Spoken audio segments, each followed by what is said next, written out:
no sé quién dijo, no lo recuerdo bien quién dijo esto, seguramente un estudioso de la retórica, decía que los discursos son como el matrimonio, que uno los empieza muy alegremente, pero luego no sabe cómo ponerle el punto y final, ¿no? En mi caso, seguramente porque no estoy casado, o seguramente por eso no estoy casado, lo que me cuesta más trabajo son los comienzos. Y en este sentido, pues, cómo comenzar a hablar de Homero Aritris y abarcar pues, todo esto que se visualiza en la Biblioteca Virtual Cervantes, pues ofrece un problema retórico de cómo comenzar, ¿no? Han visto de pasada, al presentar la Biblioteca Virtual Cervantes, pues han visto de pasada que es un autor multifacético, es un autor que trabaja todas las áreas, todos los campos, y además con el mismo rigor, es decir, no es mejor poeta que novelista, no es mejor ambientalista que literato, etcétera, etcétera. Y viceversa, ¿no? No es mejor literato que ambientalista. Entonces, cómo empezar a hablar de la figura y de la obra de Homero Aritris. Bueno, me parecía que el punto de partida era la poesía. ¿Y por qué es el punto de partida la poesía? Pues en fin, hay muchos motivos para hablar o comenzar hablando del Homero Aritris poeta. No es una elección caprichosa, no es una elección tampoco baladí. Le cito una frase de un estudioso de la obra Homero Aritris, como es Sergio Mondragón, que dice literalmente que en el lenguaje literario de Aritris todo es lenguaje poético. Si me acogiese a principios historicistas, yo que tengo además una vocación historicista, historiográfica, pues también tendríamos que comenzar hablando por el Aritris poeta, porque Homero Aritris empezó siendo conocido en el ámbito de la poesía, y fue en los años 80 cuando empezó a trabajar la novela. Y si me aferrase también a una visión propia del escritor sobre sí mismo, pues también daríamos a parar en la poesía. El propio Homero Aritris ha confesado que es la poesía el género en que más cómodo se siente. Ayer mismo en la cena él nos hablaba que piensa en poesía, que esa poesía luego puede tener una deriva novelística, una deriva cuentística, pero que piensa principalmente en poesía. O sea que principalmente es un poeta y es el género al que más íntimamente ligado se siente. Esto también lo corrobora el hecho de que en sus poemarios sea muy frecuente encontrarse poemas bajo el epígrafe de diario sin fechas. Eso quiere decir, da el aspecto de hasta qué punto la poesía es el género íntimo de Homero Aritris. Lo ha dicho también, con otras palabras, Patrizia Spinato, que es una estudiosa de la poesía y de la obra en general de Homero Aritris, discípula de Giuseppe Bellini. Dice que en el torbellino de compromisos públicos, cargos institucionales, viajes, agenda literaria, la que siempre sigue viva y que todo sostiene y alimenta la insistencia del escritor mexicano es la llama poética. La llama poética es curioso porque el poemario que ahora está escribiendo Homero Aritris se llama o se llamará La poesía llama. Es un título anfibio porque es un título que se presta a distintas interpretaciones. La poesía llama, del verbo llamar, pero la poesía llama es una llama encendida, ¿verdad? Créanme si les digo que si hubiera encontrado la mínima posibilidad de no hablar del Aritris poeta, lo hubiera hecho, aunque fuera cicateramente. ¿Por qué? Pues porque para un filólogo hablar de poesía es muy complicado. ¿O será que para un filólogo como yo es muy complicado hablar de poesía? Es complicado, es difícil si pensamos, por ejemplo, en la función misma de la poesía, si es que acaso tiene una función propia la poesía. Y ahí está aquello que ustedes recordarán y que dijo Jean Cocteau. Dijo una frase que parece una broma, parece una humorada, pero que yo creo que no lo es, o que sí lo es y no lo es. Dijo Jean Cocteau: la poesía es indispensable, pero me gustaría saber para qué. Bueno, ahí tienen la broma. Supongo que esa pregunta nos la hemos formulado todos, se la habrá formulado también el señor Homero Aritris, ustedes mismos se la habrán formulado y seguramente, tal vez por eso están aquí hoy, instalados en esa pregunta. De niño, Aritris se veía llegar con asombro a su pueblito de Contepec a los cerros de Contepec la llegada de la mariposa monarca, que es una especie muy sutil y muy interesante de mariposa, hoy en peligro de extinción. Y de niño Homero veía llegar a esos cientos de miles de mariposas a los cerros de Contepec, en el estado de Michoacán, donde nace Homero Aritris en 1940. Posiblemente ese hecho, junto con los coqueteos normales del amor en la semi-infancia y adolescencia, seguramente ese primer hecho fuera el hecho poético por excelencia en la vida de Homero Aritris. Tal vez por eso se convirtió en poeta, tal vez por eso se convirtió en una de las grandes referencias mundiales de la lucha medioambiental. Solo decirles que fundó uno de los grupos más importantes, si no el que más, de la lucha medioambiental en Latinoamérica, allá por la mitad de los años 80, que es el Grupo de los 100. Y este grupo pues, ha llevado a cabo luchas feroces contra gobiernos que están amañados con los financistas que están amañados con el mercado, etcétera, etcétera. Eso ya lo saben porque esa es la crisis que tenemos hoy. Y Homero Aritris se atrevió encabezando ese grupo de los 100 a luchas voraces contra gobiernos, contra grandes entidades financieras, contra multinacionales como la Mitsubishi, etcétera, etcétera. Como poeta, que es lo que me interesaba hablar aquí, se inició como poeta ya de adolescente, con 17 años, y este es un hecho importante, se va a vivir al DF, a la capital federal, a México DF, se va a estudiar a la universidad y muy pronto también, con 22 años, o sea, en el 62, pues publica en un pequeño folleto un poema que se llama La tumba de Filidor. Es un hecho importante porque tuvo la audacia, la osadía, pero también la buena intención de enviárselo a Octavio Paz. Octavio Paz no era por entonces el Pontifex Maximus todavía, no era por entonces el gurú de la cultura mexicana, pero digamos que ya apuntaba maneras, sobre todo a nivel internacional más que en México, ¿no? Bueno, Octavio Paz recibió con mucho asombro aquel poema largo, era un poema largo, no era un libro de poemas, era un poema largo, y enseguida o poco después declaró a Homero Aritris como el poeta joven más prometedor de México. Hombre, eso es un hecho importante, ¿no? ¿Quién firma el cheque? Si lo firma Pepe Pérez, el cheque no tiene validez, pero ese cheque, ese aval, lo firmaba Octavio Paz, y eso no era ninguna tontería. Luego, otro hecho también importante, poco después del 62, hay una antología que tengo aquí, pero en una reedición muy reciente, es la antología Poesía en Movimiento. Esa antología tuvo una gran importancia porque cambió de alguna manera la manera de pensar en México la poesía. Tiene un prólogo firmado por Octavio Paz donde establece lo que serían los basamentos de la modernidad. Ya saben que aparte de un gran poeta, Octavio Paz era un gran teórico y es el gran teórico de la modernidad. Fue una antología publicada en el 66 por Siglo XXI, hecha a 4 manos. Y esto también tiene su interés y luego me gustaría que fuera un tema de conversación. Los antólogos son Octavio Paz, Homero Aritris, que por entonces tenía 26 años, Alix Chumacero y José Emilio Pacheco. Y en esta antología, que empieza con Homero Aritris y donde tiene una gran...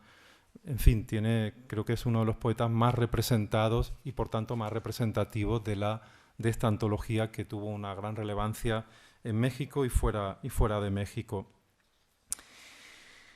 Desde entonces, desde esos comienzos a finales de los 50 hasta ahora, pues ya les digo, ha publicado más de una veintena de libros poéticos, desde La Musa Roja en el 58 hasta un poemario de 2013, si no me equivoco, que es Del cielo y sus maravillas y de la tierra y sus miserias, más el que está ahora mismo preparando y que publicará en breve. Claro, en este prólogo Octavio Paz habla de uno de sus tótems, que es la tradición de la ruptura. Él establece o él define la modernidad como la tradición de la ruptura, es decir, la transformación, el cambio y nuevos cambios, nuevas transformaciones. Es decir, que la modernidad es una tradición, pero es la tradición de la ruptura. En este sentido, les leo un verso de Homero Aritris que dice: todo aparenta quedarse, pero también se va, incluso yo. Entonces, claro, la pregunta para mí como estudioso de la poesía de Homero Aritris es, bueno, ¿cómo se conjugan en la obra de este escritor, en la obra de este poeta, fuerzas ineludibles que convergen en el acto de creación, como son la permanencia y el cambio, o si quieren llamarlo, la tradición y la novedad? Esta pregunta, por supuesto, nos llevaría a otra, si cabe, más complicado, ¿no? ¿Qué es lo que define o singulariza la poesía de Homero Aritris? Es una pregunta inevitable, a lo mejor es una pregunta incontestable, pero de alguna manera es una pregunta que no cabe responder ahora en una presentación, porque sería navegar en la poética del autor. Por cierto, en un libro extraordinario que ha coordinado y que acaba de publicar y que va a salir ahora impreso Carmen Alemany, sobre las poéticas mexicanas contemporáneas, pues hay un artículo de la colega Patricia Spinato dedicado a la poética del autor. Ahí pueden leer lo que singulariza la poesía del autor, la poética de Homero Aritris. Y ya les digo, no sería este el lugar. Entonces, zafándome de esas preguntas un poco más complejas, me voy a terrenos más seguros, más acotados y más fáciles para mí, en todo caso, menos arriesgados, quiero decir. ¿Qué es lo que tiene de moderna la poesía de Homero Aritris? Sería una pregunta interesante. Sin duda, lo que tiene de moderna la poesía de Homero Aritris sería la insatisfacción de la búsqueda, la certeza del que el poema en sí no se corresponde con la poesía, es una vaga sombra de la poesía, es decir, que el poema físicamente no equivale a la poesía. La poesía es inasible y por ello mismo irrepresentable. Lo expresa muy bien el autor en un poema que para mí es clave de la poética, un poema, por cierto, dedicado a Octavio Paz. Se llama El poema, tampoco es baladí el título, y el poema dice lo siguiente: el poema gira sobre la cabeza de un hombre, en círculos ya próximos, ya alejados. El hombre, al descubrirlo, trata de poseerlo, pero el poema desaparece. Con lo que el hombre puede asir, hace el poema. Lo que se le escapa pertenece a los hombres futuros. Bueno, este poema nos da la dimensión de hasta qué punto la poesía es en sí misma y por definición escurridiza, inapresable. La búsqueda, por tanto, de la poesía es siempre un fracaso. Y seguramente esa noción de fracaso es la que invita al poeta a seguir adelante. Como me decía una vez personalmente Juan Gelman, dice, bueno, yo escribo porque nunca lo consigo, porque nunca consigo llegar a la poesía. Y como soy de Tauro y soy muy pertinaz y muy cabezota, por eso sigo escribiendo. Pero, en fin, a la poesía nunca llego. Bueno, ese sería, entre otras cosas, porque la poesía no es lo que se dice, la poesía es lo que sucede. Y son dos cosas diametralmente distintas. Ese semifracaso o fracaso rotundo asumido de antemano, pues constituye además algo inherente al ser humano en la búsqueda de sus pretensiones, en la búsqueda de su felicidad, de su legítima felicidad. Tomemos como ejemplos, ya que lo citaba, a Juan Gelman o a un poeta que recientemente estuvo por aquí, un poeta chileno como Raúl Zurita, que son, por cierto, dos exponentes de la mejor poesía contemporánea.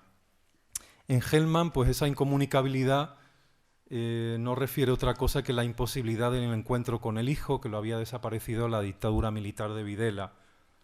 En Zurita, quien también sufrió los desmanes de la dictadura, la que instala Pinochet en 1973, pues en Zurita, como tuvimos oportunidad aquí de ver y de hablar con él personalmente, es un correlato de la búsqueda infructuosa del paraíso.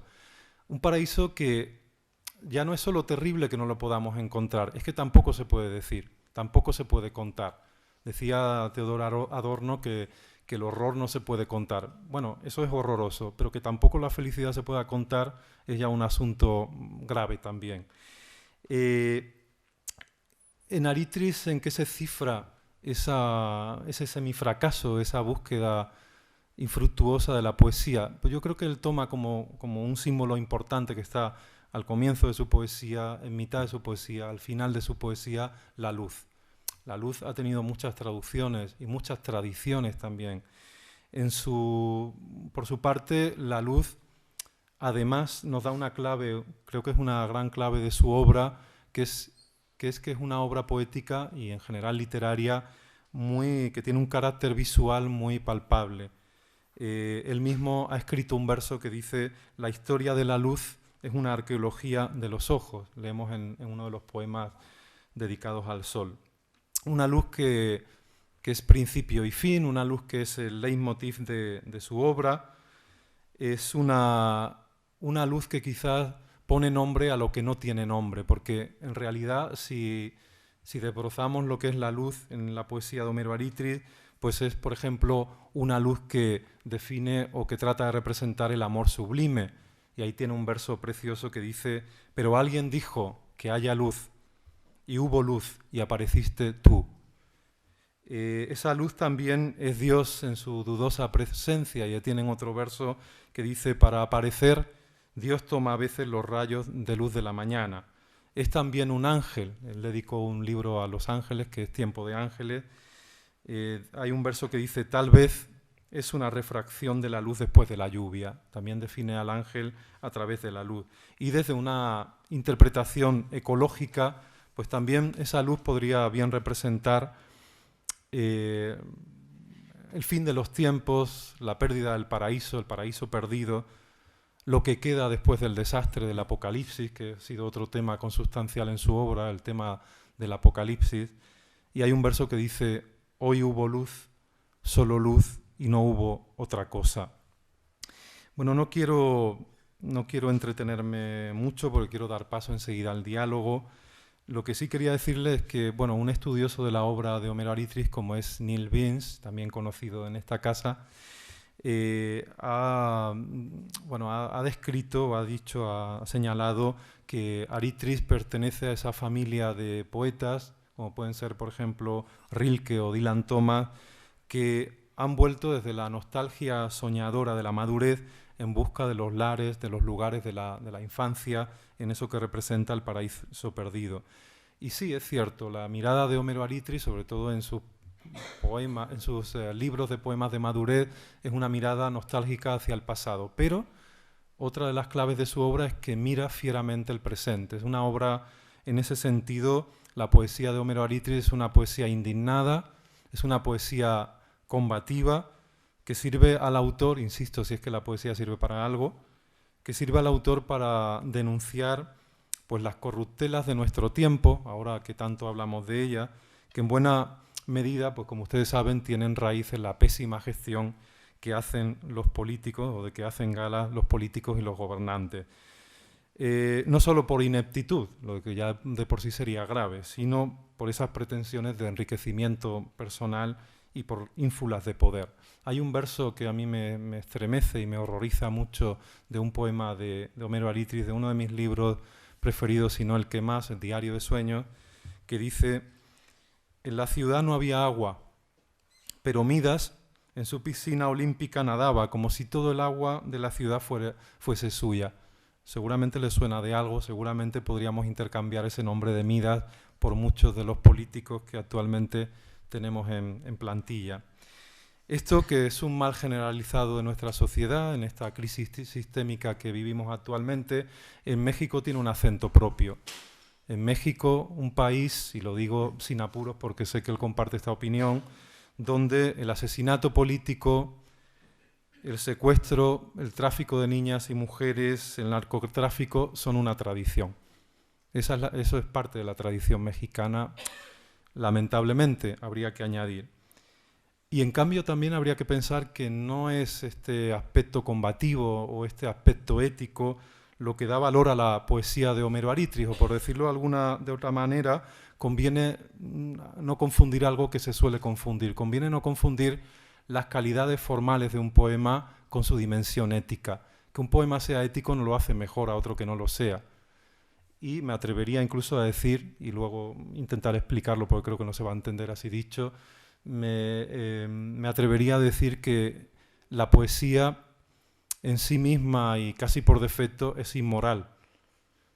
Por tanto, convendría no confundir las calidades, insisto, formales pues con esa dimensión ética.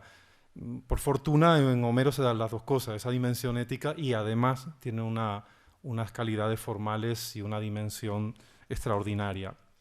Termino ya, para dar paso, digo, a lo más rico que será escucharlo a él y a este diálogo.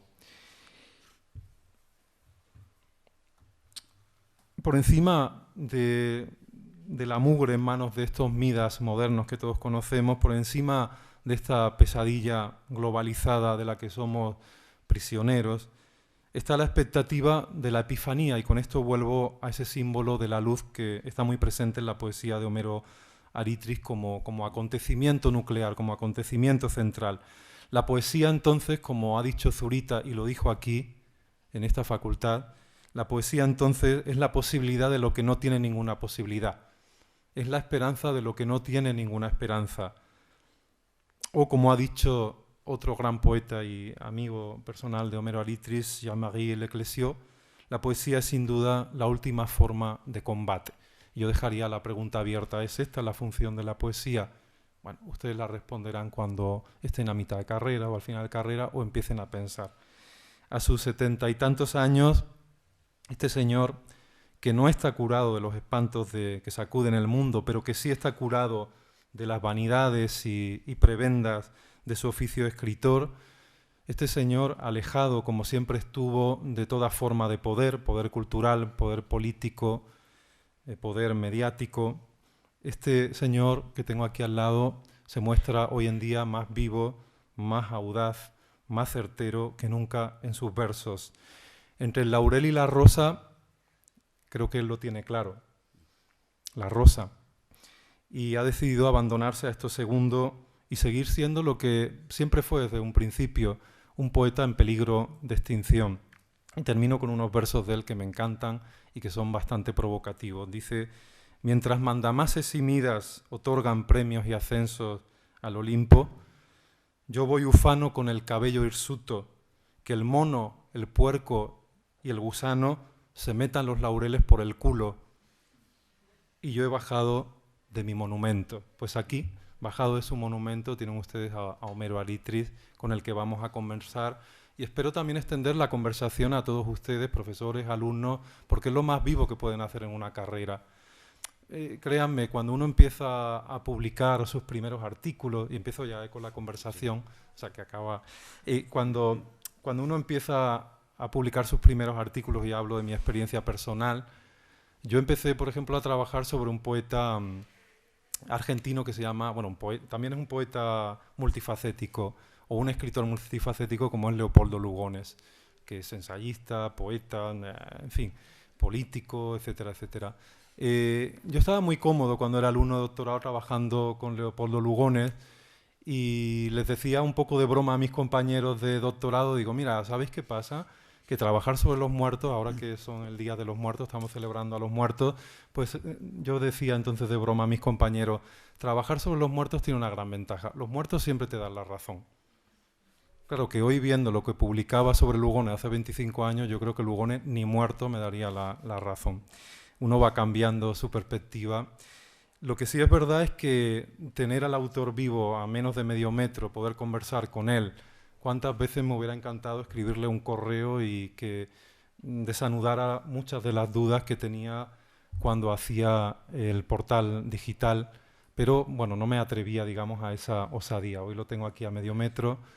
Decía Leopoldo Alas Clarín en la Regenta que pensar a solas es pensar a medias, y es verdad. Y lo mejor, como decía una compatriota de Homero Aritris, Rosario Castellanos, decía unos versos muy, bueno, muy elocuentes. Decía, con el otro, gracias al otro, con el otro, la humanidad, el diálogo, la poesía comienzan. Bueno, yo quería agradecerle su presencia hoy aquí. En realidad este diálogo comienza por las calles de Madrid de noche, continúa en trenes, en taxis, y entonces en realidad esto es un diálogo in media res. Ustedes van a tomar el diálogo a media partida porque ya venimos dialogando hace rato, y muchas gracias por estar hoy aquí en la presentación de tu biblioteca, de su biblioteca, y encantado de poder conversar con usted sobre su poesía y sobre su obra. Ya está, gracias. Bueno, yo quiero agradecer mucho a Aníbal y a Eva y a Yolanda y todos los que está la señora Pagash, que han trabajado mucho para lograr la Biblioteca Cervantes, y eso es un esfuerzo colectivo que yo agradezco muchísimo y que precisamente también me obliga a mí pues a comprenderme, porque en esas facetas que menciona Aníbal, pues estoy disperso pero también concentrado. Luego, pues como es costumbre mía, quiero aclarar mi nombre, mi apellido, porque mi apellido es de origen griego. Entonces, en griego sería, mi padre era griego, mi madre mexicana. Mi padre fue exiliado, luchó contra los turcos en 22, llegó a México, y entonces, pero en México su apellido se castellanizó. Los campesinos del pueblo pronunciaban Aritgis, porque es un apellido fácil y difícil. Mi esposa Betty tuvo un día la ocurrencia de ver todas las variantes que se hacían con el apellido, y de pronto en el correo, en todo, y llegó a tener como 50, 60 variantes de ese apellido. Octavio Paz, que era, había pasado mucho tiempo en Francia, lo pronunciaba a la francesa y me decía Aritgis. Había un periodista mexicano muy famoso en la televisión que se llamaba Jacobo Zabludowski, que tenía el más grande programa de noticias que se llamaba 24 horas, y él me decía Aritgis. Luego él me está diciendo Aritris, Aritgis, pero ustedes no se compliquen, pronúncielo como se escribe, Aritgis. Y esto es una cosa, pero voy a disentir un poco también con Aníbal, sobre todo cuando citó personas que dudan de la poesía, de los logros que la poesía. Yo creo que la poesía es una práctica de vida, un estado de vida. No se es poeta por los logros, sino por su práctica, por vivir la poesía en nuestro mundo. Y yo siempre me lo propuse. Se hace poesía del amor, se hace poesía de la naturaleza, o se percibe la poesía en el amor, en la naturaleza, en la lluvia, en la luz, en todo. Yo no lo pondría mucho como logros personales de si logramos o no logramos un estado fallido o una realización a través de la poesía. Yo desde el momento en que escribo un poema, adolescente, joven, me estoy realizando, porque estoy expresándome mediante un género que es la poesía. Y hay una cosa que yo aprendí de un poeta norteamericano que se llama Wallace Stevens, que decía muy simplemente: la poesía es la alegría del lenguaje. Para mí, la alegría de un idioma, con el castellano, del inglés, del alemán, del francés, de todo, el italiano, la alegría de esos idiomas está en la poesía, en la gran poesía. Y García Márquez decía una cosa mucho de Dante. Dice: el problema de escribir en italiano es que Dante ya escribió toda la literatura italiana en la Edad Media. Dicen todos los que vienen después de Dante, y era muy difícil esto. Pero es muy, muy emocionante estar aquí en Alicante presentando la biblioteca, los esfuerzos de Aníbal, del equipo de la biblioteca virtual y todo esto. Y yo quisiera pues iniciar el diálogo con él y con ustedes, si tienen preguntas, con Eva, con todo. Vale, pues yo, acogiéndome un poco al privilegio de estar aquí a menos de medio metro, quisiera empezar preguntándole, quizás por mis vicios historicistas, precisamente por esta antología, que ya les digo, bueno, la verdad, mi tesis doctoral fue sobre antología, con lo cual es un doble vicio historicista.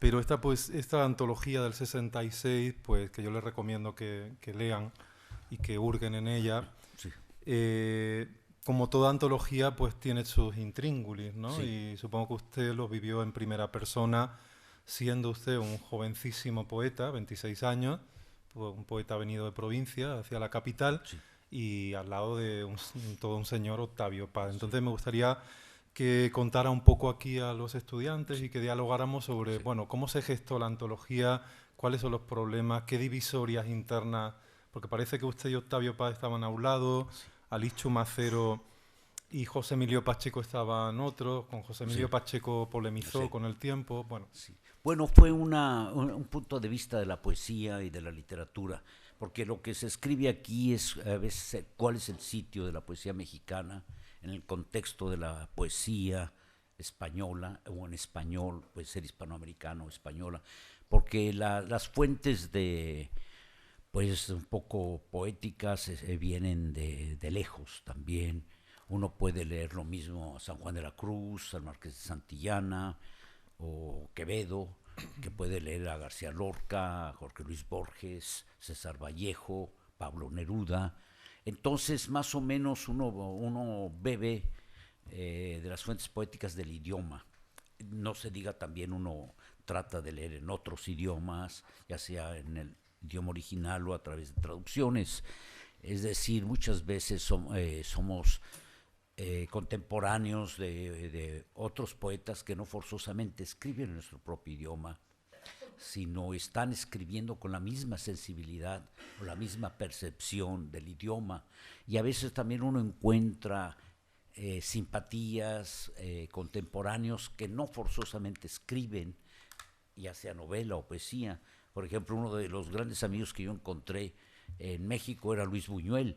Había una diferencia de edades, él había nacido en 1900, era cineasta, pero yo escribí un libro que se llamó El último Adán, en el que traía una premisa muy importante para mí desde el punto de vista ecológico, que era el apocalipsis será la obra del hombre y no de Dios, porque el hombre está destruyendo la tierra, ya sea con los arsenales nucleares, con la destrucción del medio ambiente, de la naturaleza, la desaparición de especies animales, vegetales, contaminación de los ríos, de los mares, la contaminación de la naturaleza.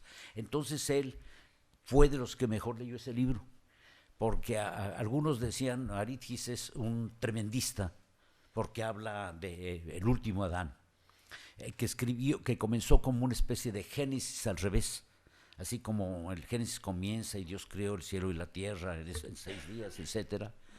Yo comencé al revés. El hombre destruyó los cielos y la tierra en 6 días, que después de una guerra nuclear. Entonces Buñuel simpatizó con eso y dice, quiero hacer mi testamento fílmico con ese libro.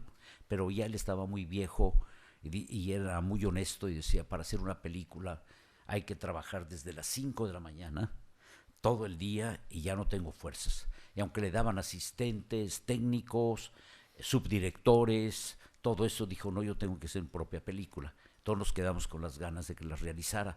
Pero la última carta que Buñuel escribió en su vida, de pronto me llegó por un mensajero, porque también era un hombre a mi casa, era un hombre un poco extravagante, y de pronto tocaron a la puerta, vino un mensajero y dijo, le traigo una carta de don Luis Buñuel. Y me la entregó y era sobre el último Adán. Y era esas cosas especiales. También pasaba se encuentra uno con gente muy diversa, en oficios diferentes, pintores, músicos, todo que comparten con nosotros nuestra visión del mundo. Y eso es lo rico del arte y de la cultura. Y también a veces uno encuentra comprensión en, no en que nosotros siempre tenemos razón con los escritores del pasado. Yo preferiría lo que decía Quevedo, converso con los ojos, con los muertos. Porque esa vez uno encuentra noticias de vida, consejos, todo en escritores del pasado. Por ejemplo, un poeta que a mí un filósofo que a mí me ha acompañado durante muchos años, es un poeta español que escribió en latín, que era Séneca, porque tiene un libro espléndido que tienen que leer ustedes, como lo leí yo, que se llama De la brevedad de la vida. Y ahí está cómo es casi un manual de cómo vivir, de la brevedad de la vida, la conciencia de lo efímero del tiempo, el valor del tiempo y que se nos escabulle, se nos escapa de las manos y cómo no perder el tiempo, o sea, cómo ser leales a nosotros mismos viviendo nuestro tiempo, nuestra propia vida. Es un libro espléndido, yo lo leí pues a la edad de ustedes y desde entonces me acompañó, porque encuentra uno verdades, historias del pasado que son contemporáneas y muchas veces tienen más razón esas historias, esas verdades, que las de nuestros contemporáneos, porque tienen una visión ya como como se diría casi de las estatuas, parecen más profundas, más estables al paso del tiempo. Y Quevedo, por ejemplo, tiene uno de los grandes poetas españoles conceptuales, así que dice unas verdades extraordinarias. Y a mí me ha servido mucho en este mundo una frase que dice, la soberbia tropieza volando, la humildad vuela cayendo. Ese tipo de frases de Quevedo son de una gran sabiduría y sobre el paso del tiempo y todo eso. Pero es así, pero hagan preguntas ustedes. Sí, yo le preguntaba sobre, o sea, ¿qué se estaba cociendo aquí en el 66? Aquí, bueno, 66, bueno, este libro tiene una buena particularidad del prólogo de Octavio Paz y la visión de Octavio Paz, que fue el que hizo esta antología, lleva más de 40 ediciones, se volvió la antología icónica, no solamente para México, sino para habla española, porque tenía una visión de que había que ver la poesía no a partir de los poetas mayores, muertos o viejos, sino a través de los jóvenes. Y eso fue una innovación de Octavio Paz. A mí, por suerte, me tocó ser el primero, porque era el más joven en ese momento, y soy el que primero en la antología. Pero era lo que él quería, que se viera qué sobrevive de los poetas anteriores, más viejos y muertos, frente a la poesía de los jóvenes. Y precisamente cuál es la aportación, la importancia de la poesía mexicana dentro del contexto de la hispanoamericana y española. Porque uno, sin duda, yo leía a García Lorca, a Pablo Neruda, a César Vallejo, a Borges, y a López Velarde, el poeta mexicano, o Javier Villaurrutia, el poema que tiene uno de los más bellos títulos de un libro de poemas que se llama Nostalgia de la Muerte, que es muy bello. Y ese tipo de poetas, o López Velarde, y también, bueno, Sor Juana y todo, pero ¿cuál es el sitio de la poesía mexicana en el contexto de la poesía hispanoamericana y española? Que casi no se plantea. Él ha mencionado aquí a algunos poetas sudamericanos, Zurita, Hellman y otros.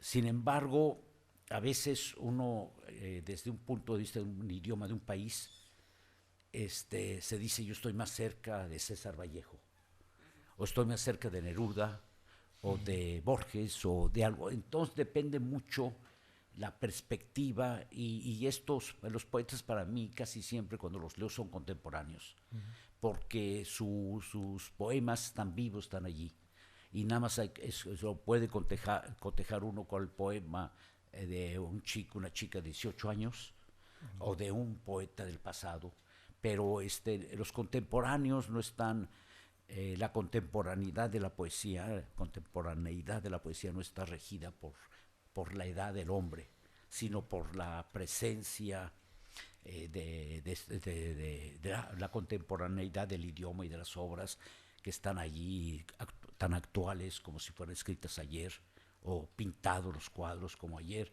Estuvimos en el Prado viendo Las Meninas, y es uno de los más grandes cuadros de la historia del arte.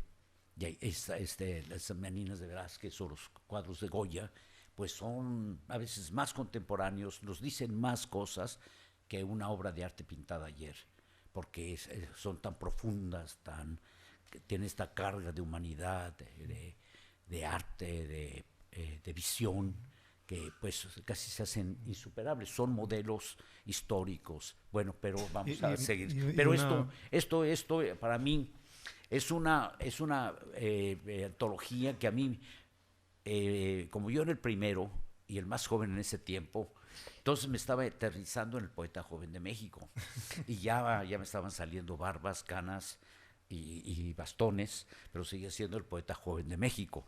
Y muchos poetas jóvenes de México se enojaban, se molestaban, porque decían, esta antología eres el poeta joven, pero hay así de edad, hay 10, 20, 30 poetas más jóvenes que tú. Les decía, eso yo no lo discuto, eso era más en un libro. Pero ese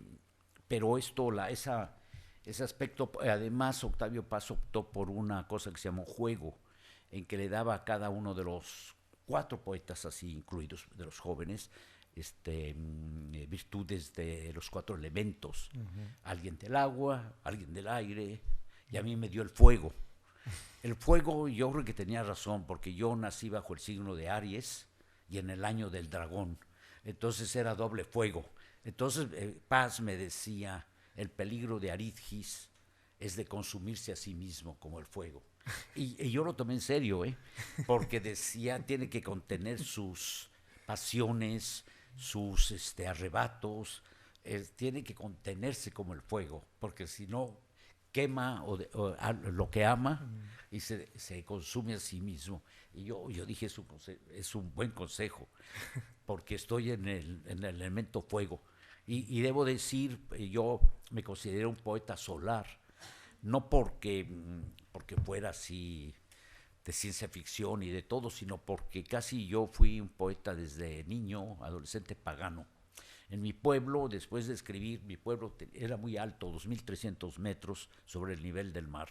Y cuando yo escribía ya de adolescente, me quitaba la camiseta, y me asoleaba. Un sol radiante, espléndido, que uno sentía en la carne, en la piel, y adoraba el sol.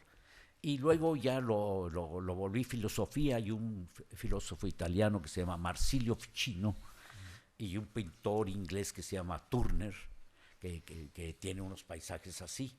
Y tanto el filósofo renacentista como Turner decían, el sol es Dios. Y los filósofos neoplatónicos y todos creían que el sol es una imagen de Dios visible, es el único Dios visible que nosotros vemos todos los días y por el cual estamos vivos en la tierra, es la fuerza motriz. De hecho hay una, si mal no recuerdo, una cita con la que empieza un poema o un libro de poemas de Marsilio Ficino, que decía, si los muertos vivieran en la tierra, lo que más agradecerían sería la luz del sol, ¿no? Algo así dice, ¿verdad? Es un verso que yo puse en un epígrafe que decía, si la casa de los muertos permitiera que una vez al año los muertos vieran algo, salieran de la tumba, todos adorarían al sol sobre las demás cosas. Y esto es un poco, y también Dante lo dice, un axioma muy, muy importante que a mí se me quedó. Por eso yo digo que la poesía sirve para la vida. Porque Dante decía casi un mandamiento para todos, decía, no estar tristes bajo la luz. Es decir, que el máximo bien que tenemos nosotros los seres humanos, los animales, las plantas, todo, es la luz, la luz del sol que nos da vida. Entonces Dante decía, no estar tristes bajo la luz. Y tiene otro verso que yo los considero el más bello verso de la poesía italiana. Cuando sale del infierno y todo eso, dice, y salió a ver el sol, dice el amor que mueve el sol y las demás estrellas, porque yo también creo en la fuerza del amor. No es la fuerza del amor que mueve la vida, que como dice Dante, mueve el sol y las demás estrellas. Y son conceptos que están en la poesía. Por eso yo defiendo la poesía sobre todas las cosas, porque cuando ya estamos frente a ¿para qué sirve la poesía? Yo contestaría muy simplemente, para comprender la vida. Bueno, ¿qué más? Bueno, si alguien tiene preguntas, por supuesto, les invito a participar. Sí, a tenor de lo que decía, pues también él tiene, Homero, un poemario titulado Los poemas solares de 2006, solares, ¿no? Donde hay además un apartado que se titula Los poemas dedicados al sol, ¿no? Los poemas del sol. Una pregunta un poco maliciosa, si me lo permite. Antes he mencionado que, bueno, que de alguna manera, y también está antología lo demuestra, pero ya antes, en el 57, si no mal no recuerdo, pues llega un poco al DF con el aval de Octavio Paz. No llegué al DF con llega, aval de no, Octavio es verdad, Paz, porque llegué tenía 17 quería años. estudiar periodismo en la Efectivamente. universidad y escribir poesía. Sí, llega al DF. Pero ya a Paz lo conocí Vale. después. Y a los círculos, aparte de que había conocido ya a Arreola, a Juan Rulfo en el Centro de Escritores, pero de alguna manera, digamos que al ámbito de la poesía, pues el aval que consigue con Octavio Paz, pues bueno, tenía su precio en oro, ¿no? Sí. Y entonces ahí va la pregunta maliciosa. Sí. ¿La sombra del ciprés es alargada? ¿Le Bueno, hizo más mal que bien? No, yo estuve en una escuela de maristas en Morelia cuando tenía como 12 años, 13 años. Entonces, yo ya leía mucho, ecléctico, autodidacta. Entonces leía hasta Voltaire, a Alejandro Dumas, a Dante, Shakespeare, todo lo que caía en mis manos lo leía. Entonces, cuando llegué con los maristas, son, como ustedes saben, son maestros religiosos laicos, son dedicados a la enseñanza. Entonces de pronto se dieron cuenta que estaba leyendo yo. Entonces me dijeron, esta lectura está prohibida, esta lectura está prohibida. Entonces yo pensé entre mí, me declaro país independiente. Sí. No solamente de mí mismo, sino de mis lecturas. Yo las escojo. Y después esto me marcó mucho porque empecé a leer de forma independiente lo que me gustaba, lo que me atraía. Había libros, para mí no estaba dividido el mundo entre morales e inmorales, prohibidos o aceptados, sino los que me interesaban. Entonces, y pues como buen autodidacta, como buen ecléctico, pues leía de todo. Desde que caía a mis manos Hamlet o La Odisea o un libro de aventuras, el Quijote, todo lo que caía en mis manos lo trataba de leer. Y eso enriqueció mucho. Entonces cuando yo llegué, después de declararme país independiente, decía ni sacerdotes, ni manes, ni rabinos, ni lo que fuera, yo era el dueño de mi propia vida y de mis propias creencias. Y también hay un dicho español que a mí me gustaba y que todavía lo tengo como premisa: debajo de Dios, ninguno.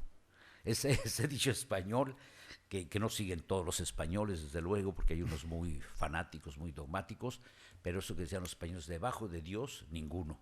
Y eso para mí ha sido mi guía en la vida. ¿Y entonces Octavio Paz? Octavio Paz fue para mí una gran figura porque fue precisamente cuando yo comencé a escribir, cuando él me escribió esa carta diciendo que estaba la verdad original del poeta en mi obra. Yo tenía 21 años, luego cuando él se fue de embajador de México a la India, yo tenía 23, vino a México, dimos un paseo, entonces me contó un poco las tribulaciones de ser un poeta mexicano, luchando contra el sistema, y me dijo a mí como confidencia, dice, mira, a mí me mandan a un país exótico que es la India, y te debo de decir que no me entusiasma por viniendo de un país exótico como es México.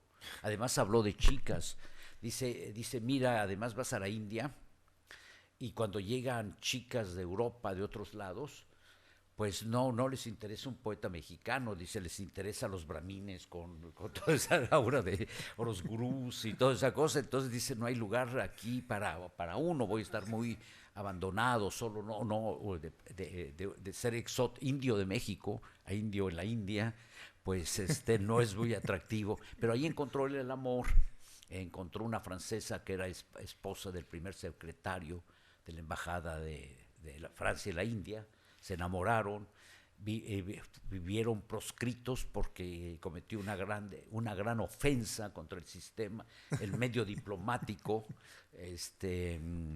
establecido en la India, fue un escandalazo, pero vivieron muy felices como en los cuentos, así proscritos porque viajaron por la India, no participaron casi en la vida diplomática oficial y se dedicaron a viajar, y escribió algunos de los mejores libros de su obra, que era Ladera Este y otro poema que se llama Viento Entero. Pero mi relación con Octavio Paz fue muy, fue cambiando con la edad, porque cuando yo andaba en mis 20s, casi me protegió muchísimo. Quería que yo entrara al servicio diplomático, me recomendó para ser consejero cultural en Nicaragua durante el centenario de Rubén Darío, porque él como diplomático dijo que manden a un poeta a Nicaragua para que participe en los actos sobre Rubén Darío. Y pues a mí no me entusiasmaba esa misión, porque estaba bajo la dictadura de Somoza, que tenía fama que echaba a sus enemigos políticos a los cocodrilos, los echaba desde aviones. Entonces decía yo que soy muy libertario, muy imprudente, casi no soy anarquista políticamente, pero como digo, debajo de Dios ninguno, no acepto dictadores, no acepto esto. Entonces digo, pues no me voy a llevar bien con este sistema, voy a meter la pata, entonces no quiero ir a Nicaragua. Pero me salvó una beca Guggenheim, prodigiosa. Yo pedí la beca Guggenheim, que era de las mejores becas del mundo, que la daban en Nueva York. Una beca con enorme libertad, la pedí para traducir a Dante al castellano. Entonces el chairman de la Guggenheim, que era un profesor español de la Universidad de Harvard, se apiadó de mí de una manera generosísima. Se llamaba Juan Marichal y me dijo: te damos la beca para que escribas tu propia obra. Dice, a Dante lo puedes traducir cuando seas viejo, estés jubilado y no tengas nada que hacer, porque te va a llevar toda la vida. Entonces dice, ahora escribe tu propia obra. Y fue generosísimo. Nos pasamos 2 años en Europa. Entonces venimos a España, vivimos en Francia, vivimos en Londres en la época de los Beatles. Conocimos todo eso, viajamos por toda Italia. Y pues totalmente libre y solamente con la ocupación de escribir propia poesía. Entonces y Octavio Paz fue de los que me recomendó muy bien. Digo así, tenía mucha convicción por la poesía.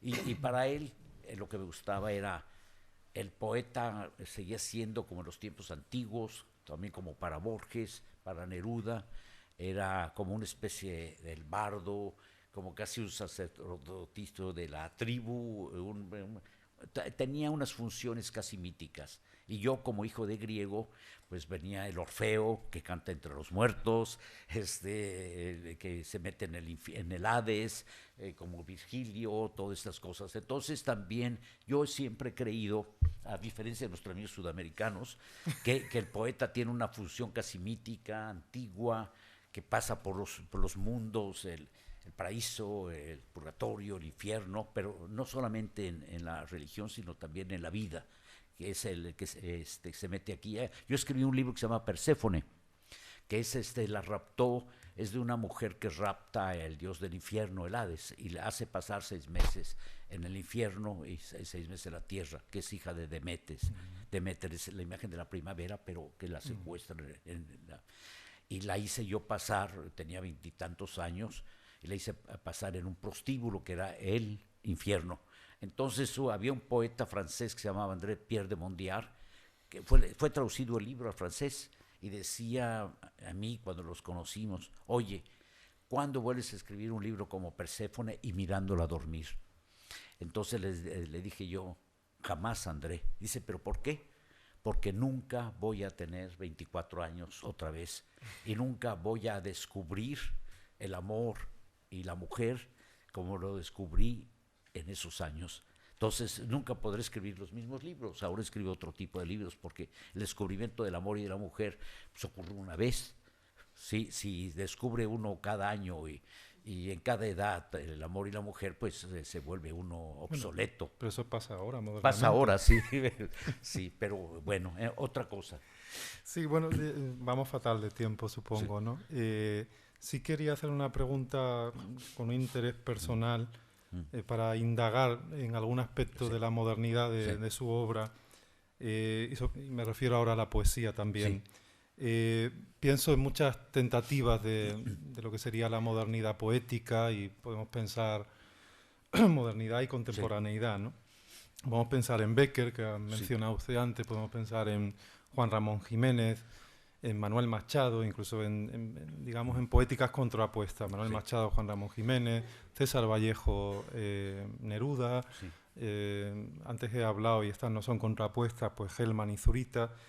Pero me da la sensación, o no sé si esto es acertado o no, de que en todas estas poéticas de la modernidad muestran en cierto modo lo ilusorio de la poesía en un sentido que voy a intentar explicar. En algunos casos, bien por un esencialismo de tipo espiritualista, que no alcanza nunca su cima, como veíamos en Gelman, o bien por la presentación de una realidad alucinada, pero también estoy pensando, por ejemplo, en la poética de Manuel Machado, que en alguna manera, en su baile de máscaras, pues lo que nos está diciendo es que nada es verdad y que el mundo es apariencia y que todo es retórica. Parece que fue Nietzsche, ¿no?, quien decía que todo lo que hablamos y decimos es retórica.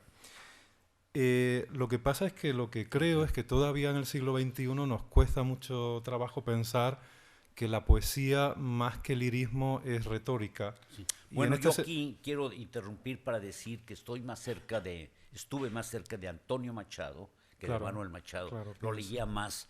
Es decir, lo de Manuel Machado, recordar el patio sevillano y toda esa cosa, pero Antonio Machado era el poeta más cercano, y luego de Lorca, el poeta de Nueva York, digo, libros más emblemáticos para la poesía. La poesía del siglo XX, los libros emblemáticos, estaba, por ejemplo, Residencia en la Tierra de Pablo Neruda, estaba el poeta de Nueva York de García Lorca, de la modernidad literaria, todo, luego Vicente Huidobro, César Vallejo, los poemas humanos. Hubo varios libros de esa cosa que se volvieron modelos literarios para las generaciones Pero me interesa sobre todo la autorrepresentación del sujeto, es decir, lo que en esa modernidad, y por ejemplo en esa poética de Manuel Machado, donde está diciendo de todo retórica, ese sujeto impostado, ese yo pasajero, cambiante, tramposo en cierta manera, ¿cómo eso se soluciona en la poesía, que todavía lo tenemos por un discurso lírico, confesional? O sea, ¿a qué debates eso le puede llevar a un poeta consigo mismo? Y también preguntaba esto por una cuestión anclada en su obra. En su poemario Diario de Sueños, que lo tengo por acá, y que me parece un monumento de la poesía contemporánea. Bueno, les voy a mostrar aquí, hablando de Diario de Sueños, esta portada que a mí me gusta mucho. Vale, pero ahora se le hago la llama pregunta. Diario de Sueños, y esto es el Diario de Sueños para mí. Les puse en un gran problema a los editores cómo ilustrar Diario de Sueños. Aquí estoy yo caminando por un cerro en busca de la mariposa monarca. Son los cerros de la mariposa monarca que vienen desde Canadá por millones cada invierno, y pasa el invierno en esto. Y aquí estoy caminando. Esta foto la tomó mi hija, y yo estaba precisamente buscando una ilustración en mucho del arte de lo que representa imágenes del sueño, y no encontraba ninguna apropiada, aunque hay muchas, porque me di cuenta que la cuna de mis sueños era mi propio pueblo. Esto es la cuna de mis sueños, el pueblo, los cerros donde yo crecí, y es donde yo soñaba. Entonces dije, bueno, si yo quiero que sea auténtico, personal, tiene que ser estos cerros. Entonces, después de buscar y buscar, me encontré con esta foto. Dijeron, aquí está la portada. Y le dije al editor del Fondo de Cultura, pues aquí está. Dice, pero es muy difícil poner en una portada todo esto. Y le digo, no, pues a ver cómo lo resuelven los técnicos, los diseñadores. Y lo hicieron. Y luego esta cosa, estuve muy contento, muy orgulloso. Además, otros poetas de otras latitudes, franceses, ingleses, norteamericanos, me envidiaban esta portada, porque ellos tenían portadas así. Sí. Y yo de pronto iba de presumido con esto. Aquí está la cuna de mis sueños. Entonces, pero ¿cómo lo lograste? Y luego no solo eso, tenía debajo de la camisa esta portada, que es en negativo, es la misma, pero en negativo, como en sueños, con los colores del sueño. Entonces era así. Entonces quedé muy, muy contento con esto. Pero en este mundo de las apariencias, yo creo que a veces la filosofía, la religión viene en nuestro auxilio. Y yo en eso he sido, aunque no soy budista, pero yo creo que las imágenes del budismo, del el mundo de las sombras, que los hombres son como efímeros, impermanentes, sombras, y esa visión de los del mundo de las apariencias lo tuve en Ellora, en la India. Fuimos, mi esposa y yo, a Ellora, que era un santuario budista, y llegamos a la caída de la tarde. Y las esculturas del Buda estaban en la cueva adentro. Pero para alumbrar la cueva, los indios tenían unos espejos. Y entonces la luz del sol la recogían los espejos y con el espejo la metían en la cueva. Y cosa que nos daba a nosotros la apariencia de sombras. Entonces decíamos, bueno, estamos en un santuario budista, pero somos como sombras. Y luego también descubrí otra cosa que es muy poética, que es que la arquitectura tiene música. Por ejemplo, había esas columnas de piedra y uno les pegaba así y eran música. Entonces, cuando en la cueva de Ellora se tocaban las columnas, las piedras, tenían voz. Esto me pasó también con el mundo prehispánico. En Chichén Itzá fuimos y como... Esto está bien, porque si no va a aparecer esto que llaman en cine, ¿cómo se llama? Product placement, que meten cuando uno está hablando aquí y le pagan a la película y sale la Coca-Cola y uno como anunciante, pero las películas les pagan y a nosotros no nos pagan para anunciarla. Sí. Bueno, entonces llegamos a Chichén Itzá y por eso digo que la poesía está en todas partes. Es lo que no creo que la poesía está sino está en la vida, en la cabeza, en donde va uno, en los niños, en todo está. Pero allí en Chichén Itzá estaba atardeciendo y tenía un espectáculo que se llama Luz y Sonido, que yo no quería ver. Pero a veces los mexicanos tienen las costumbres raras de sacar a los turistas en las mejores horas del día, que eran en el crepúsculo, donde las ruinas son más hermosas. Dijeron, no pueden estar aquí.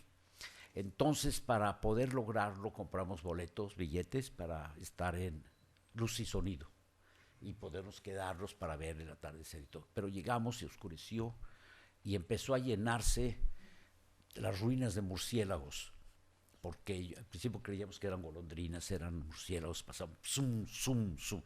Entonces yo aprendí que para ahuyentarlos hay que aplaudir, hacer ruidos para que se vayan. Pero me encontré con la música de los templos. Los templos empezaron a contestar los ecos y me di cuenta que como eran lugares de sacrificio, ritos del alba, cuando tocaban los tambores, esas paredes repercutían en los sonidos. Entonces se volvía todo el conjunto ceremonial de música, de lo que se tocaba, los tambores, son ese tipo de cosas de las apariencias precisamente bueno, pero ya me desvié. Sí. Sí, yo retomo la pregunta. Bueno. En este poemario, en Diario de Sueños, pero en otros tantos poemarios donde hay ese diario íntimo que se va escribiendo a través de la poesía, pero en este en especial, efectivamente hay un territorio onírico, fantasmagórico, al que le pertenece el sueño. En su poesía abundan los autorretratos, aquí también hay autorretratos. Patricia Spinato habla de un autobiografismo onírico y en su poema titulado Credo en poesía, usted mismo habla de poetizar para ser en la poesía lo que no se es. Entonces digo, ¿cómo conjuga eso con el lirismo? Los jóvenes cuando leen poesía creen que la voz del autor es el autor. Bueno, ¿cómo se autorrepresenta? ¿Cómo eso le produce polémica? O... No, yo creo que... ¿Hasta qué punto la poesía es sincera, no? No, claro, es sincera. Aun cuando se pone en duda, es sincera. Ahí, por ejemplo, aún se pone en duda los aforismos que pasan con frases célebres. Yo pienso que hay aforismos que no son ciertos. Y hay una cosa, creo que de Antonio Machado, creo que dice, ¿cuántas veces en mis sueños he visto cosas que no son verdad? Es decir, no todo lo que se sueña, no todo lo que se ve, que se vive es verdad, y no todo tampoco es apariencia. Eso realmente, pero lo que estaba hablando de los autorretratos, eso me lo ha inspirado el mundo de la pintura. Digo, por ejemplo, hay pintores que se han hecho muchos autorretratos. Rembrandt casi hace autorretratos a lo largo de su vida, hasta que ya es muy viejo y está en el umbral de la muerte. Hay un autorretrato de Rembrandt que representa muchísimo las etapas de su vida. Goya tiene autorretratos, luego Albrecht Durero, Alberto Durero tiene autorretratos que se encuentran entre los mejores de su obra, y ya hay muchos pintores que se meten en los cuadros así. Bueno, allí en Las Meninas, ahí está Velázquez, casi autorretratado. Es decir, los autorretratos son importantes a veces, pero no me interesa el espejo. Yo tengo un aforismo que dice: rompí mi espejo, no creo en mí mismo. Entonces, todo es el espejo como Narciso, como todo, no me interesa. Me interesa el espejo como reflexión de lo que uno es, del rostro, de su irrealidad, porque no hay nada más irreal que verse uno en el espejo, porque es el original y el espejo es la imagen. Pero precisamente para mí me viene todo este mundo de los autorretratos, con mi padre a los 6 años, a los 13, es que de pronto hay un recuerdo y se sitúa uno en una edad y en un episodio, en un momento de la vida, y tiene ese valor pues casi autobiográfico, onírico, y reconstruirse en el pasado, en cierto momento, es como cuando se toma una fotografía, pero es un autorretrato verbal. Sí. Y creo que fue Juan Rulfo quien dijo, o lo calificó como el poeta del amor. Sí. Se habla mucho del poeta de la luz. Bueno, Bueno, porque yo pasé por ser un poeta erótico, claro, desde que era joven. Entonces todos los escritores me decían poeta erótico. Entonces había un músico alemán que llegó a México, que había leído mis libros, que se llamaba Gerhard Munch. Era un pianista así que era. Entonces cuando me vio, me conoció, me dijo: oye, dame un tour por la Ciudad de México de noche. Entonces nunca yo he dado un tour por la Ciudad de México de noche. Nunca se me ocurrió que un pianista así de Chopin y todo me iba a decir. Le dije: ¿por qué lo dices? No, pues tú has escrito libros eróticos, ¿me puedes dar un tour por el México de noche? Le digo: no es mi México lupanar, ¿no? no es mi hábito, pero pensaba que yo era un experto en el México nocturno, de los antros, de todo eso. Le digo: búscate otra persona. Pero también me tocó conocer a los poetas beatniks que llegaban a México en los años 60 y como yo escribía poemas visionarios y todo eso, que creían que yo también era un poeta como medio beatnik, visionario. Entonces drogadictivo. Drogadictivo. Entonces de pronto estaban esos poetas que llegaron en los 50, antes que yo existiera en la literatura, como Jack Kerouac, y luego llegaban otros como Allen Ginsberg y Philip Lamantia, todos esos. Entonces algunos fueron amigos, pero estábamos así, le pasaban a uno la droga así, y yo pues se extrañaba porque yo le decía: no, gracias. Era el único no gracias, porque se lo pasaban así: ¿quieres? Y si uno no se fija, está consumiendo. Entonces yo le dije: no.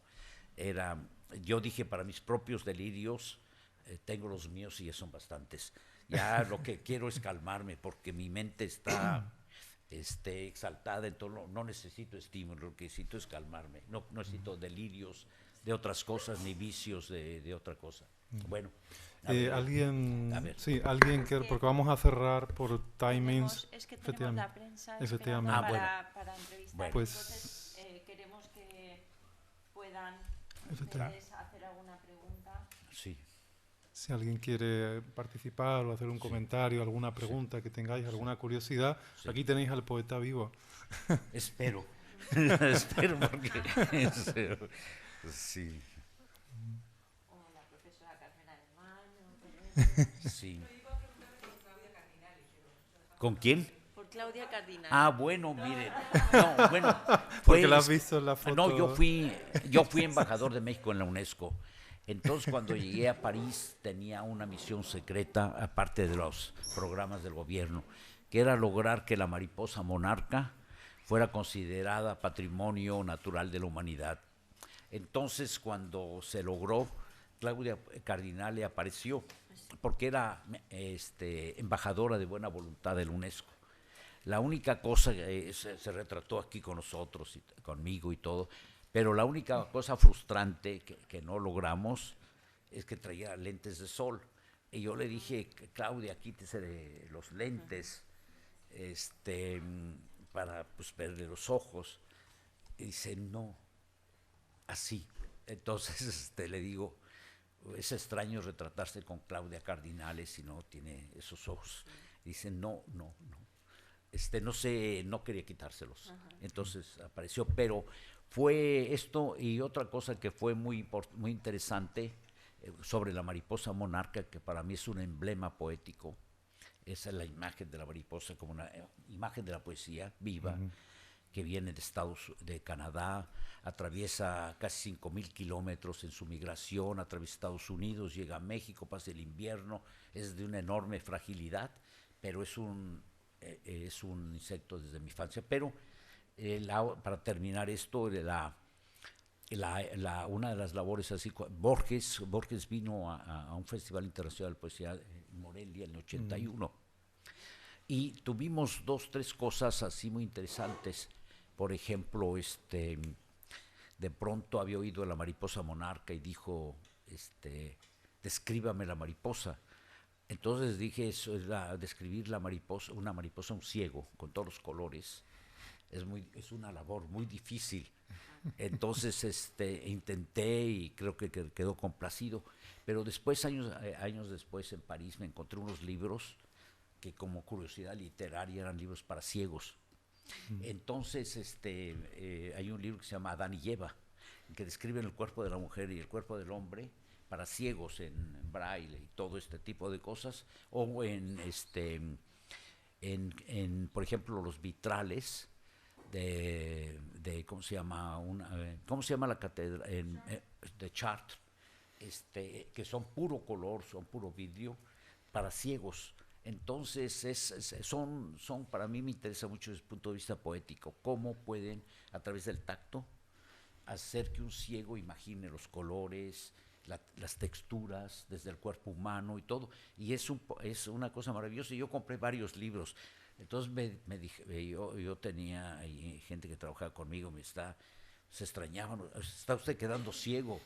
Le digo, ¿por qué? Pues está comprando muchos libros para ciegos. Le digo, no, es que son fascinantes. Pero ¿cómo son fascinantes? Son puras imágenes blancas y táctiles. Le digo, pues ahí está lo fascinante, estar tocando el cuerpo humano en braille, recorriendo con los dedos eso. Imagínense la imaginación de un ciego tocando a Eva con los dedos. Digo, es poesía. Sí. Bueno, quisiéramos seguir escuchando todo el día esta llama poética. Y de verdad que me da pena tener que terminar, pero bueno, muchísimas gracias.